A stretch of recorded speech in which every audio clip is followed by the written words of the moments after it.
को अपनी पुश्त पीछे फेंक दे और अपने हमसाये पर तलवार से हमला आविर हो और उस पर शक, यहां शिरक होना चाहिए था, कुफर का इल्जाम लगाए। हजरत अबू हुरैरा रदियल्लाहु अन्हु ने अर्ज किया, ए अल्लाह के नबी, इल्जाम लगाने वाला और जिस पर इल्जाम लगाया गया, इन दोनों में से कौन शिरक यानी कुफर का हामिल होगा? फरमाया शिरक का इल्जाम लगाने वाले। सही इब्ने हिब्बान जिल्द अव्वल सफ़ा 148 और अस्सिलसिलतु सहीहा 3201 हदीस नंबर बयान किया है उन्होंने। इस हदीस से भी यह बात वाज़ेह हो गई कि जो बाद में पैदा होने वाला गिरोह है उसकी एक निशानी यह है कि वो मुसलमानों को मुशरिक करार देगा, लेकिन हकीकत क्या होगी कि मुसलमान तो अल्हम्दुलिल्लाह मुसलमान है, मुशरिक नहीं है। मुसलमान को मुशरिक कहने वाला खुद मुशरिक हो जाएगा।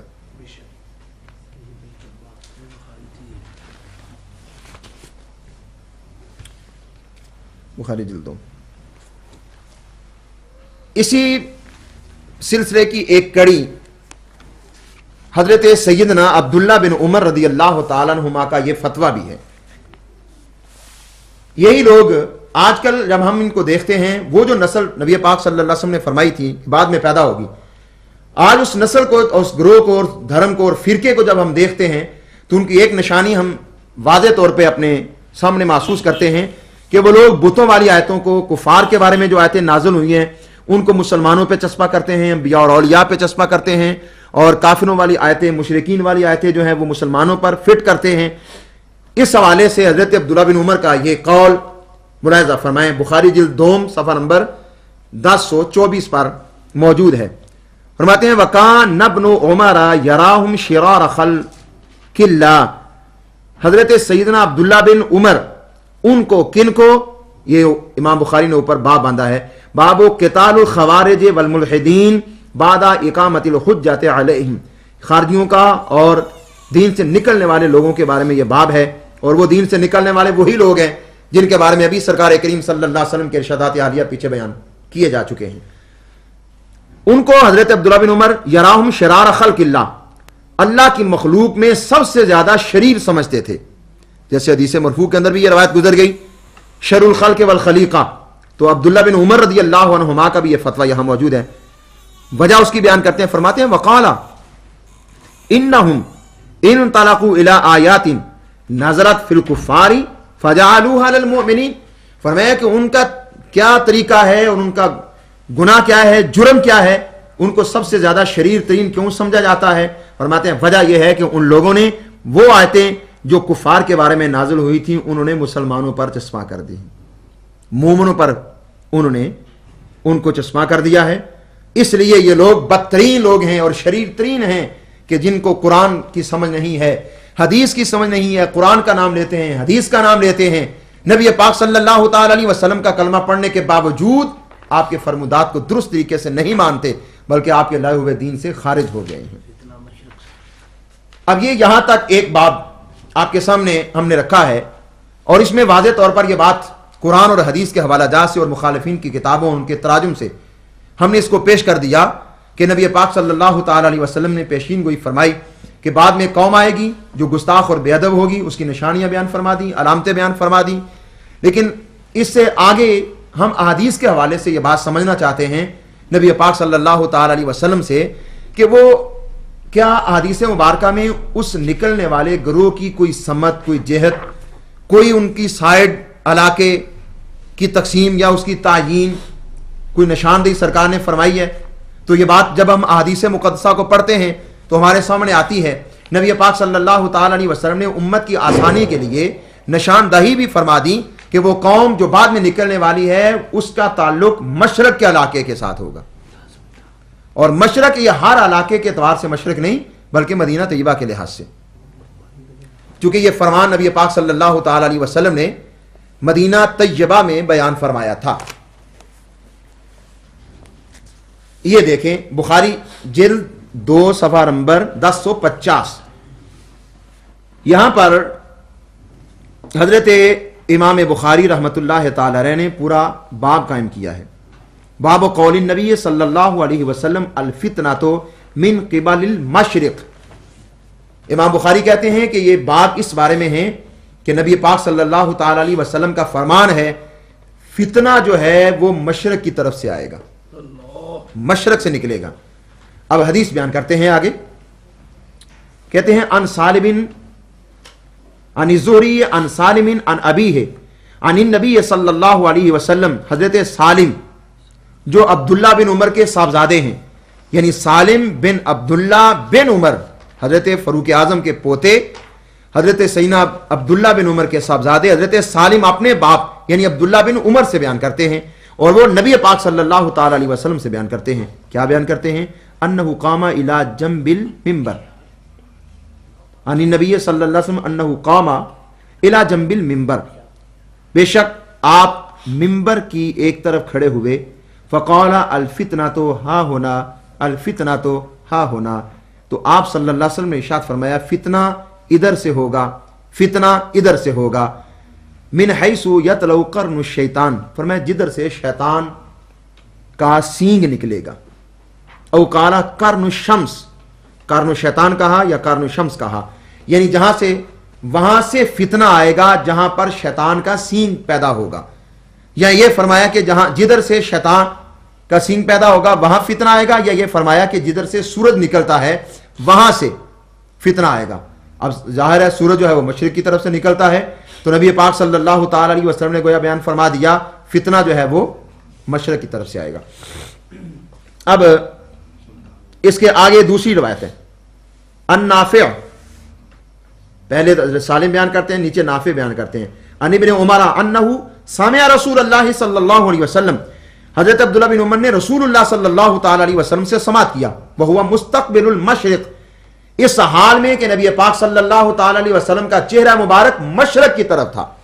پہلے تو سرکار نے اشارہ کر کے بتایا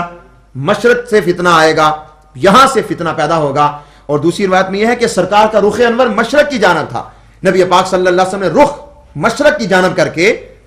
ارشاد فرمایا الا ان الفتنۃ ہاں ہونا، خبردار آگاہ ہو جاؤ فتنہ ادھر سے آئے گا، من حیث یطلع قرن الشیطان، جدھر سے شیطان کا سینگ اگے گا۔ تو اس حدیث کے اندر یہ وضاحت ہو گئی کہ جہاں سے شیطان کا سینگ اگے گا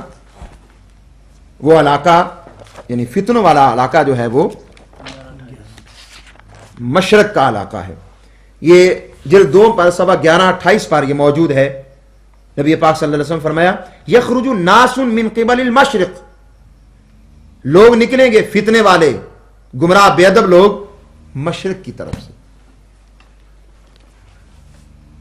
اور یہ مشرق کی نشاندہی بخاری جلد اول صفحہ نمبر 496 پر بھی موجود ہے۔ نبی پاک صلی اللہ تعالی علیہ وسلم نے ارشاد فرمایا قال من ها هنا جاءت الفتن نحو المشرق، نبی پاک صلی اللہ علیہ وسلم فرمایا ادھر سے آئیں گے فتنے مشرق کی طرف سے۔ اب اس حدیث میں بھی مشرق کی نشاندہی موجود ہے، اور ایسے ہی مسلم جلد اول صفحہ نمبر 443 پر بھی یہ حدیث موجود ہے، یتیہ قوم قبل المشرق، گمراہ ہو جائے گی ایک قوم مشرق کی طرف۔ اب یہ باتیں ان حدیث سے ایک سائیڈ معلوم ہو گئی کہ مشرق کی طرف سے وہ فتنہ پیدا ہوگا۔ اب آئیے یہاں پر ہم یہ بھی معلوم کر لیں کہ مشرق کا جو علاقہ ہے، مشرق کی جو سمت ہے، جہت ہے، اس جہت میں وہ کون سا علاقہ ہے کہ جس علاقے کے اندر وہ فتنہ پیدا ہوگا، وہ فرقہ پرست لوگ پیدا ہوں گے، گستاخ اور بے ادب، نبی پاک صلی اللہ تعالی علیہ وسلم سے آپ کے دین سے خارج، قرآن پڑھنے والے لیکن قرآن کا فائدہ نہیں ہوگا، نماز پڑھنے والے لیکن نماز کے باوجود نماز کا ان پر کوئی اثر نہیں ہوگا۔ وہ کون لوگ ہیں، ان کا علاقہ کون سا ہے؟ نبی پاک صلی اللہ تعالی علیہ وسلم نے بہت کرم فرمایا کہ اپنی امت کو ایک تو پہلے فتنے کی خبر دی، پھر ایک سائڈ بتا دی کہ اس طرف سے فتنہ آئے گا تاکہ لوگ محتاط رہ جائیں، اور پھر اس سے آگے کرم بالائے کرم یہ فرمایا نبی پاک صلی اللہ علیہ وسلم نے یہ بتا دیا کہ کون سے علاقے سے وہ فتنہ نکلے گا، اس علاقے کا نام بھی سرکار نے بتا دیا۔ اور یہ بیان کرنے والے بھی امام بخاری رحمۃ اللہ تعالی علیہ ہیں، بخاری جلد 2 صفحہ نمبر 1050 سے حدیث پاک شروع ہو رہی ہے۔ ان نافع ان ابن عمر قال ذکر النبی صلی اللہ علیہ وسلم قال اللهم بارک لنا فی شامنا अल्लाहुम्मा बारिक लना फी यमनिना, नबी पाक सल्लल्लाहु ताला अलैहि वसल्लम ने जिक्र फरमाया, आपने दुआ फरमाई अल्लाह की बारगाह में, ए अल्लाह हमारे मुल्क शाम में बरकत अता फरमा, हमारे मुल्क यमन में बरकत अता फरमा। कालू वफी नजदेना, लोगों ने कहा हमारे नजद के बारे में भी दुआ फरमा दें। क़ाल अल्लाहुम्मा बारिक लना फी शामिना, अल्लाहुम्मा सल्लल्लाहु ताला अलैहि वसल्लम ने दोबारा बारगाह खुदाबंदी में अपनी दुआ को दोहराया, यमन का नाम लिया, शाम का नाम लिया, ए अल्लाह शाम में बरकत दे दे, यमन के इलाके में बरकत अता फरमा। कालू या रसूल अल्लाह वफी नजदेना, लोगों ने कहा हुजूर नजद के बारे में भी दुआ फरमा दें। फ़अज़ुन्नुहु क़ाला फ़ी सालिसा, रावी बयान करते हैं कि मेरा गुमान है नबी पाक सल्लल्लाहु अलैहि वसल्लम की बारगाह में जब तीसरी बार नजद के इलाके के बारे में दुआ के लिए अर्ज किया गया तो रहमत दो आलम सल्लल्लाहु ताला अलैहि वसल्लम ने अपनी तमाम तर रहमत के बावजूद क्या इरशाद फरमाया, फरमाया किस इलाके के लिए मुझे दुआ करने के लिए कहा जा रहा है, वो तो ऐसा इलाका है वहां पर दुआ नहीं है, ना वहां पर रहमत है, वहां पर रहमत नहीं, दुआ नहीं, बरकत नहीं। हुनाक ज़लाज़िल वल फितन व बिहा यतलउ कर्नु शैतान, फरमाया वो तो ऐसा इलाका है वहां पर जलजले होंगे, वहां पर फितने होंगे और वहां से शैतान का सींग उगेगा। अल्लाहु अकबर। ये नजद के अल्फाज सराहतन हदीस पाक के अंदर मौजूद हैं। और ये आगे हुनाक ज़लाज़िल वल फितन, नजद का इलाका होगा, जलजले होंगे और फितने भी होंगे और वहां पर क्या होगा, शैतान का सींग उगेगा। यही रवायत बुखारी जिल्द अव्वल सफ़ा नंबर 141 पर भी मौजूद है। तो इस हदीस के अंदर गोया मजीद बात को करीब कर दिया गया, निशानदही फरमा दी गई इलाके के एतबार से भी कि इलाका नजद के अंदर एक फितना पैदा होगा और वो सारी बातें उस फितने के अंदर मौजूद होंगी। वो फिरका जो पैदा होने वाला है, कुरान पढ़ेंगे, कुरान के हलकों से आगे नहीं जाएगा, मुसलमानों को मुशरिक कहेंगे,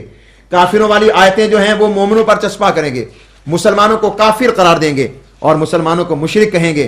अब आइए हम इस बात को मजीद रोज़े रोशन की तरह वाज़े कर दें कि वाकई नजद के इलाके से वो फितना पैदा हुआ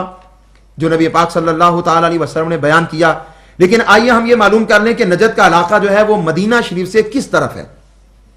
ताकि हमें हकीकत का सुराग लगाने में मजीद जो है वो आसानी हमारे लिए पैदा हो जाए। ये मेरे पास किताब मौजूद है, शरह हदीस नजद, ये इसका टाइटल है, उस पर भी ये नक्शा मौजूद है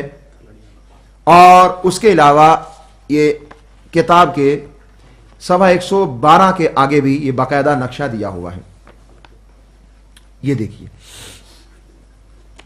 ये पूरा नक्शा है अरब ममालिक का, इलाका अरब का,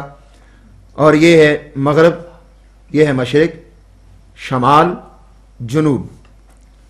ये चारों अतराफ, चारों समतें। और यहां ये आगे जाके ये है हिजाज, हिजाज से आगे ये है